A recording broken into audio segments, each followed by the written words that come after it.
어느 초등학교의 한 반에서 조사를 했다고 합니다.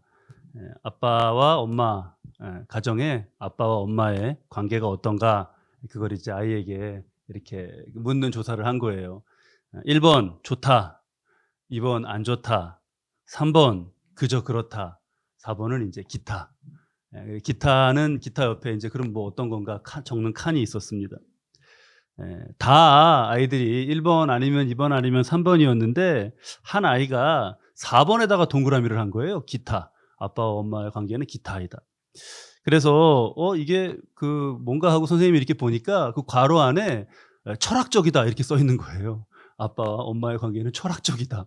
그래서 선생님이 궁금해서 물었습니다. "얘야, 이게 무슨 말이야? 왜 이렇게 4번으로 적고 이게 철학적이라니 이게 무슨 말이야?" 물었더니 아이가 이렇게 대답했대요. "아빠 엄마가 요즘에 서로 인간아 이렇게 불러요." 그랬대요. 여러분들, 아빠와 엄마의 사이가 어떠셨나요? 우리는 이랬든 저랬든 아빠 엄마 아래에서 자랐던 어린 시절을 다 보냈습니다. 이제는 어른이에요.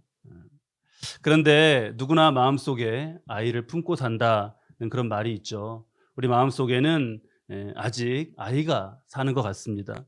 예, 보호받고 싶고 또 누가 나를 그냥 좀 안아주었으면 하는 그런 마음이 있고, 투정도 부리고 싶고 기대고 싶은 그런 아이 같은 마음이 있습니다.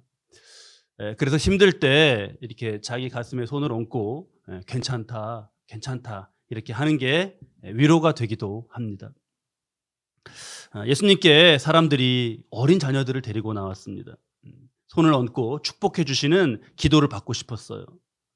부모님 마음이 그렇죠. 다 혹시 만약에 너무 예수님 주변에 사람이 많고 막 이게 또 떠나셔야 되고 그러니까 너무 시간이 촉박하면 상황이 정허락이 안 되면 나는 아니어도 내 자녀에는 꼭 축복의 기도를 받게 하고 싶은 그런 마음이었을 것입니다. 그런데 제자들이 그런 사람들을 꾸짖습니다. 그러지 말라고 하면서 꾸짖었어요. 그리고 그런 제자들을 보면서 예수님은 노하셨습니다. 어 "그렇게 하지 말아라. 내게 오게 두어라."라고 하시는 것과 노하시는 것은 완전히 다르죠. 예수님이 노하시는 것은 굉장히 드뭅니다. 성전을 시장으로 만들었던 이들이나 또 위선자들을 향해서 예수님 노하셨었죠. 지금은 제자들이지 않습니까? 제자들인데 그러면 제자들은 왜 이러는 걸까요? 에, 제자만이 아니라 당시의 유대인들은 일반적으로 아이는 어른에 비해서 모자란 그런 존재로 여겼고 그래서 성가시다고 여겼습니다. 예수님은 아이로 대변되는 약하고 힘없는 그런 존재를 무시하는 것을 용납하지 않으십니다. 하나님은 누구에게도 다른 사람을 업신여기거나 무시할 수 있는 그런 권한을 주시지 않았습니다. 그렇게 하는 사람은 뭘까요? 그렇게 하는 사람은 무슨 자격과 근거로 그렇게 하는 걸까요? 자기의 교만밖에 다른 근거는 없습니다. 혹시 우리 마음에도 그러한 쓴뿌리 같은 것이 있다면 우리가 이 말씀으로 잘라야겠어요. 욥기 31장 15절 말씀입니다. 나를 태 속에 만드신 이가 그도 만들지 아니하셨느냐? 우리를 뱃속에 지으신 이가 한 분이 아니시냐? 행여 배우지 못한 것으로 또는 가지지 못한 것으로 또는 뭐 아랫사람 또는 고용한 사람이기에 또는 몸과 마음이 조금 온전치 못하기에 그것을 두고 누군가를 업신여기고 무시하는 건 그 사람에 대한 예의가 아니고 그를 지으신 하나님을 무시하는 그러한 교만입니다. 작년에 큰딸이 2학년이었는데 한 번은 이렇게 물어보더라고요. 갑자기 다른 뭘 하다가 "아빠, 근데 시청각 장애, 발달 장애 이런 게 무슨 말이에요?" 하고 묻더라고요. 그래서 갑자기 설명해 주려니까 잘 막 이렇게 잘 줄줄 설명이 안 돼요. 그래서 보는 거나 듣는 거, 느끼는 거 그런 거가 불편하고 이렇게 잘 자라지 못한 부분이 있으면 그렇게 불러. 근데 왜 묻는 거니? 혹시 지금 서정이하고 서영이 반에도 그런 친구가 있니? 하고 물었어요. 만약에 있으면 잘 도와주라고 할 셈이었습니다. 근데 이렇게 답을 하더라고요. "아 네. 저희 반에도 생각이 느린 친구가 있어요." 그러더라고요. 되물었습니다. 그래서 "생각이 느린 친구?"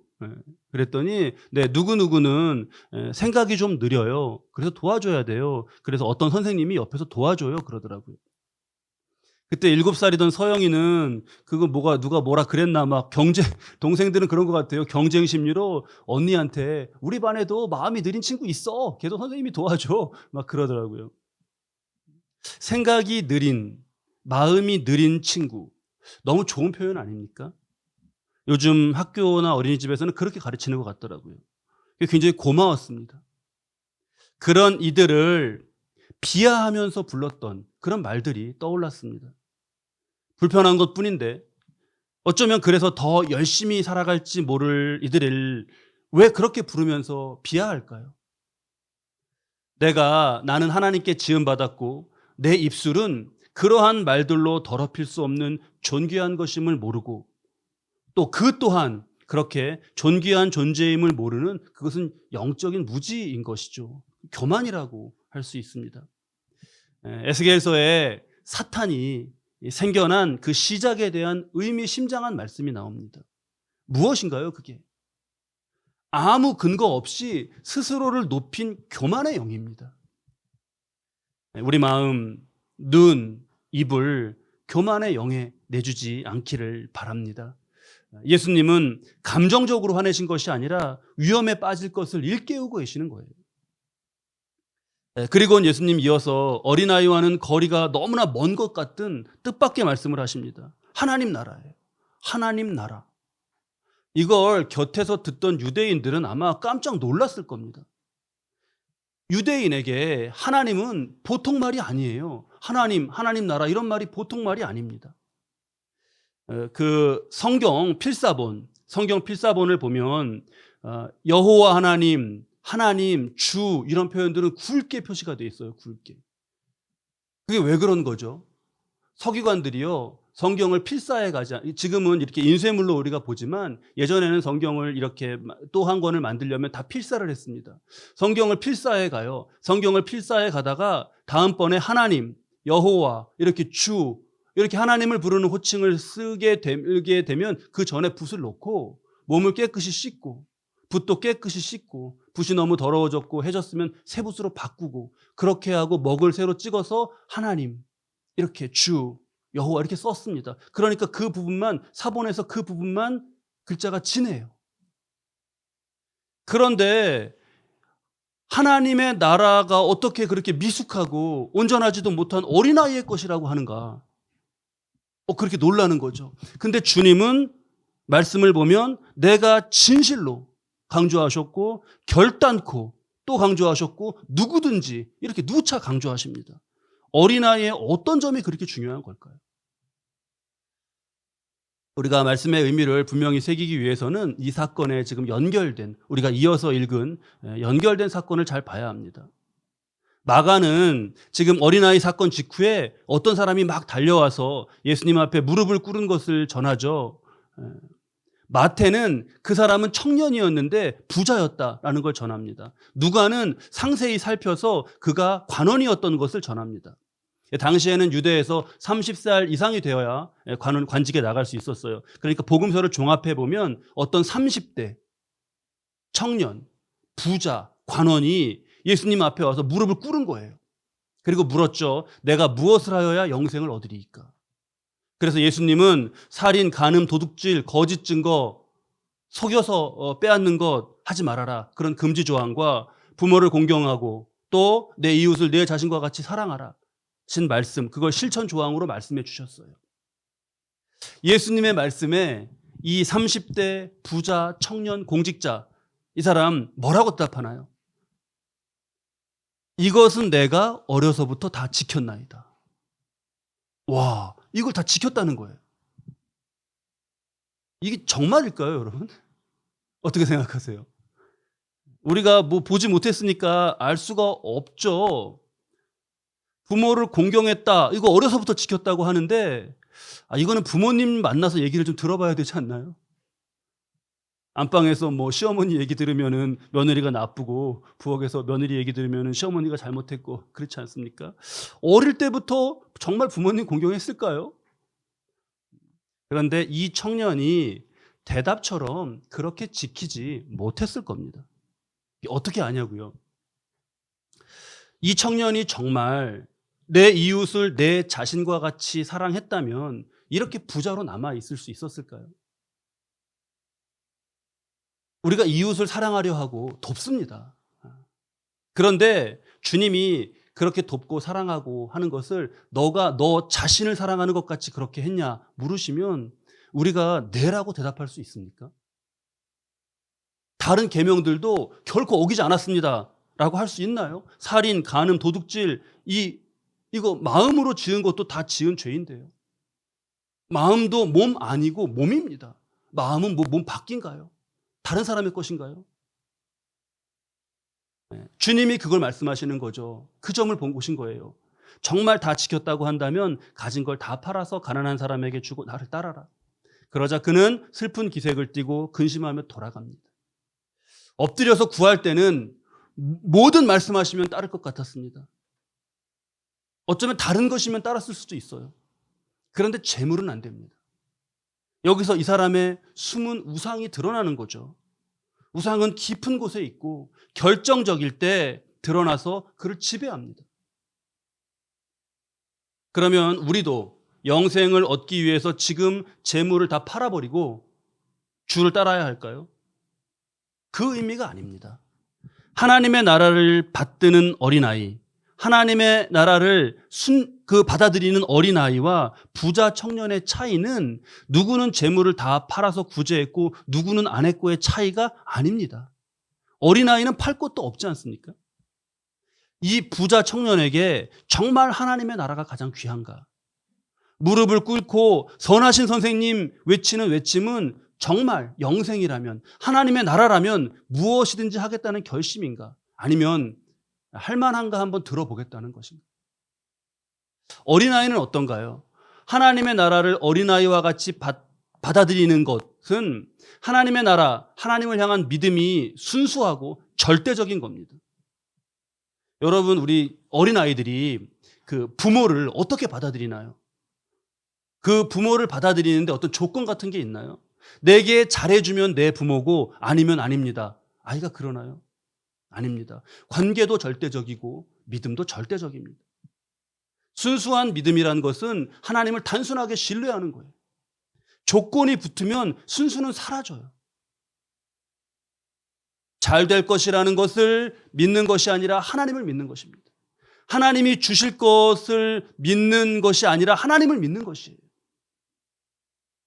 우리가 말하지도 걷지도 못하던 아기 때에 우리를 기르신 분을 우리는 그렇게 신뢰하지 않았습니까? 어린아이가 부모가 주는 것이 좋은 것이라고 믿어서가 아니라 부모를 믿기에 그것을 먹은 겁니다. 믿는다는 의식조차 없이 그렇게 한 것이죠. 만약에 하나님과의 관계를 위해 어떤 조건이 붙는다면 다른 어떤 돌덩이나 나무 조각이 아니라 그 조건이 바로 우상입니다. 우리가 겉모습이 다 어른이죠. 그런데 우리 안에 만약에 어린아이가 있다면 그게 뭐 부끄러운 일이겠습니까? 어른의 책임과 역할과 무게를 감당하려면 우리 안에 어린아이를 떠나보내고 없애야 하는 것이 아닙니다. 교회나 가정이나 또는 직장 이런 우리 관계 가운데 애처럼 굴자는 게 아니에요. 유치하게 미숙한 모습으로 살자는 게 아닙니다. 성숙하고 책임감 있고 포용력이 있고 세월이 지날수록 그것은 더 커지는 그런 큰 어른이 되어야겠죠. 어른. 우리 시대에 그러한 어른이 있나요? 점점 사라지고 찾기 힘든 것 같아요. 그런 어른. 그런 분들 보면 왠지 정말 그 어깨가 넓어 보이고 그 뒷모습에 뭉클해지고 그러지 않습니까? 그리고 우리 속에 하나님을 믿고 그 말씀 앞에 겸손하고 순종하는 그런 어린아이 같은 믿음을 갖는 겁니다. 피카소가 그렇게 말했죠. 어린아이가 되기까지 시간이 많이 걸린다. 어린아이로 돌아가자는 것이 아니라 순수한 믿음에 이르고자 하는 겁니다. 그런 이들에게 하나님은 하나님의 나라를 주세요. 가만히 보면 우리가 실제로 하나님 앞에서 어린아이 아닙니까? 많은 사랑을 받고 있는 그 시편이 시편 23편입니다. 믿지 않는 사람들도 굉장히 좋아하더라고요. 시편 23편. 여호와는 나의 목자시니 내게 부족함이 없으리로다. 이렇게 시작하죠. 우리에게 정말 큰 위로와 소망이 되는 그런 시편입니다. 이렇게 목회하면서 이렇게 목사로 살면서 어디 식당이나 어디 가면 이렇게 카운터 쪽을 좀 보게 돼요. 그래서 되게 믿는 분들은 성구 같은 것도 붙여놓고 또 교회에서 준 달력이 있어서 교회 이름도 있고 해서 하면 너무 반가워서 그렇게 믿음을 가지신 분이냐고 물으면 그렇다고 해서 기쁨을 나눕니다. 근데 가끔 그럴 때가 있어요. 시편 23편이 붙어 있어서 믿는 분이냐고 반갑게 다가갔는데 아니라고. 그래서 뒤에 이렇게 말씀이 있는데요. 그러면 시가 좋아서 붙여놨다고 그러시는 분들도 있어요. 여호와는 나의 목자시니 내게 부족함이 없으리로다. 다윗이 이 시를 지을 때요. 양을 치면서 보니까 사람이 양과 닮은 거예요. 여호와는 나의 목자시고 나는 양인 거잖아요. 지금 사람이 양과 닮은 거예요. 양은 시력이 굉장히 나쁘고 방향 감각이 없다고 합니다. 눈앞에 뭐가 이렇게 어른거리면 그거 움직이는 거 그걸 따라간다는 거예요. 그러다 그게 시야에서 없어져 버리면 그 자리에서 길을 잃는 겁니다. 저도 이렇게 안경을 꼈는데 이렇게 나이를 우리가 이렇게 먹으면서 시력이 점점 떨어지지 않습니까? 시력도 시력이지만 사람은 한 치 앞을 모르고 산다는 점에서 양과 같습니다. 만약에 1시간 앞을 내다볼 줄 아는 사람 1.0, 2시간 앞을 내다볼 수 있는 사람 2.0 이렇게 매긴다면 우리의 시력은 몇인가요? 다 그냥 0이에요. 전도서 10장 14절 말씀에 우매한 자는 말을 많이 하거니와 사람은 장래의 일을 알지 못하나니 나중에 일어날 일을 누가 그에게 알리리요 했습니다. 우리의 모습입니다. 또 양은 결정적으로 방어력이 없습니다. 무슨 뾰족한 이빨이나 날카로운 발톱이나 그런 게 없어요. 하다못해 고슴도치는 뾰족한 그런 뭐라도 있지 않습니까? 양은 순간적이라도 그 순간에 위험할 때 스스로를 보호하고 방어할 수 있는 능력이 없습니다. 우리도 작은 세포 하나가 잘못되거나 눈에 보이지도 않는 그런 병균에 의해서 사람이 심각하게 병듭니다.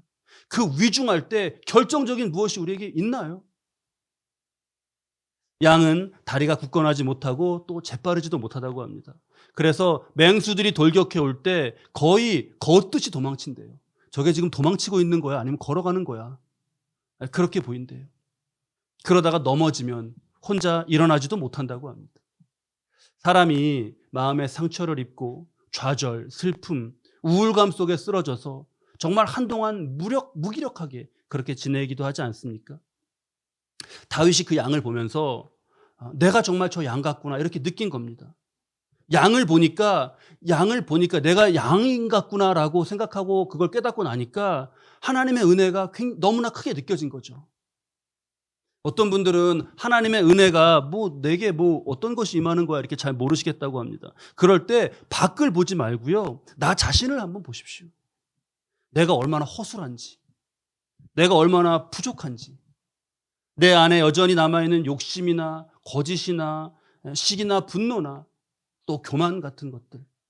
그런데 그럼에도 불구하고 하나님은 그 자녀를 사랑하시고 먹을 것, 쓸 것, 입을 것 다 더하시며 우리를 기르시지 않습니까? 그 시편 23편 2절에 푸른 풀밭과 쉴 만한 물가가 나옵니다. 푸른 풀밭, 쉴 만한 물가. 아름다운 풍경이 떠오르죠. 그런데 우리가 잘 봐야 합니다. 다윗이 지금 이 시를 지은 건 베들레헴에서예요. 목동으로 있을 때. 이스라엘은 그 풍토가 자연환경이 좋지가 않습니다. 베들레헴이 굉장히 전형적인 곳인데 거기에는요 풀이 많지 않고 그 풀이 좀 이렇게 자란다고 해도 푸르지도 않습니다. 지금도 그곳에 가면 헐벗고 아주 삭막합니다. 베들레헴 예수님 나신 곳인데요. 성지순례 다녀오신 분들 중에 베들레헴 가시는 분 없어요. 베들레헴은 그냥 광야를 보면 되는 거예요. 그런 곳이에요. 양을 그냥 데리고 이렇게 가다 보면 어디 우연히 풀밭도 나오고 물가도 나오고 그러지가 않습니다. 만약에 그곳 어딘가에 그런 풀밭과 쉴만한 물가가 있다면 그것은 어느 성실한 목자가 땀 흘려서 만들어 놓은 것이에요. 돌뿌리를 다 뽑고요. 땅도 고르고 그루터기, 덤불 그런 거 다 태우고 물기를 내고 공들여서 풀을 기른 겁니다. 쉴만한 물가. 물가는 목을 축일 수 있는 축복의 장소죠. 그런데 물가는 동시에 가장 위험한 곳입니다. 맹수들에게 물가가 어떤 곳입니까? 먹이들이요, 제 발로 걸어와서 무방비로 바라보지도 않고 고개를 숙이고 물을 마시는 곳이에요. 맹수들에게는 최적의 사냥터입니다. 쉴만한 물가라는 곳은 없습니다. 위험한 물가가 있는 거죠, 거기. 그런데 이 위험한 물가가 쉴만한 물가가 될 수 있습니다. 바로 목자가 지킬 때 그렇습니다. 시편 23편을 읽을 때마다 우리는 꼭 기억해야 해요. 양 같은 나를 입히시고 먹이시고 돌보시는 은혜는 그냥 오는 게 아닙니다. 주님의 손으로 가꾸시고 예비하신 것이. 설교를 준비하고 또 아버지 하나님 이렇게 어린아이의 마음으로 아버지 하나님을 묵상하며 그런 가운데 기쁨으로 떠오른 말씀이 있습니다. 제가 참 좋아하는 말씀인데요. 목사로서 좋은 말씀을 참 많이 나누고 싶어요. 시편 23편도 나눴고 또 어린아이 같은 믿음에 대한 주님의 말씀도 나누고 하는데 말씀 많이 나누고 싶습니다. 그런데 한편에서는요. 이 말씀은 정말 나만의 말씀으로 간직하고 싶은 그런 마음이 생기는 말씀이에요. 나에게만 딱 정말 그런 말씀이면 좋겠다. 뭐 그런 마음. 이게 좋은 아이 같은 마음인지 아니면 나쁜 마음인지 잘 모르겠습니다. 이사야서 46장 4절 말씀이에요. 제가 공동번역으로 좀 읽어드릴게요. 너희는 늙어가도 나는 한결같다. 너희가 비록 백발이 성성해도 나는 여전히 너희를 업고 다니리라. 너희를 업어 살려내리라. 너희가 비록 백발이 성성해도 나는 여전히 너희를 업고 다니리라 하셨습니다. 우리 어린아이 같은 믿음으로 하나님의 나라를 받아들이는 그가 하나님께서 어린 아이처럼 품으시고 비록 백발이 성성해도 여전히 업고 다니시는 그런 인생입니다. 얼마나 복됩니까? 어린아이의 믿음을 향해 가며 하나님 등에 업힌 축복, 그 속에 사는 저와 여러분 되시기를 주님의 이름으로 축원합니다.